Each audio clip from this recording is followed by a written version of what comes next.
ഭരതനാട്യം 2 മോഹിനിയാട്ടം സിനിമയുടെ ട്രെയിലർ കണ്ടു. നൈസ്. ഒരു ഫസ്റ്റ് പാർട്ടിനെ കാട്ടി ഒരു പടി മേളിൽ കയറാൻ സാധ്യത ഉണ്ടെന്ന് തോന്നുന്നു.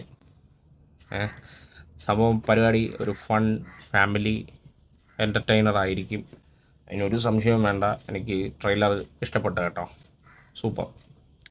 ഇന്നലെ ഇറങ്ങിയ വാഴയും കൊള്ളാം, ഇപ്പോൾ ഇറങ്ങിയ ഭരതനാട്യവും കൊള്ളാം. നൈസ്. ബേബി ജീനുണ്ട്, വിനയ് ഫോർട്ടുണ്ട്, സുരാജ് ഏട്ടൻ, ജഗദീഷ് ഏട്ടൻ, സൈജു കുറുപ്പ്, അങ്ങനെ ഫസ്റ്റ് പാർട്ടിലുള്ള എല്ലാവരും ഇതിനകത്തുണ്ട്. അപ്പോൾ ഇത് എനിക്ക് തോന്നുന്നു ഒരുപടി മേളിൽ വരാൻ സാധ്യതയുണ്ട്. ഈ ഒരു സിനിമ ഏപ്രിൽ 10-നാണ് റിലീസ് ചെയ്യുന്നത്.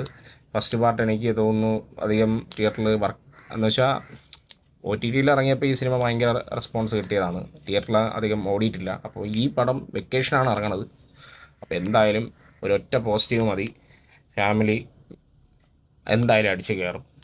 അപ്പോൾ പടത്തിന് വേണ്ടി കാത്തിരിക്കുകയാണ്. നല്ലൊരു ഫൺ പരിപാടി ആയിരിക്കും എന്ന് വിചാരിക്കുന്നു. നല്ല പരിപാടിയാവട്ടെ, പടം വിജയിക്കട്ടെ. അപ്പോൾ അത്രയേ ഉള്ളൂ. അതാണ് എൻ്റെ അഭിപ്രായം. ട്രെയിലറിൻ്റെ പറ്റിയിട്ടുള്ള എൻ്റെ അഭിപ്രായം. ഭരതനാട്യം.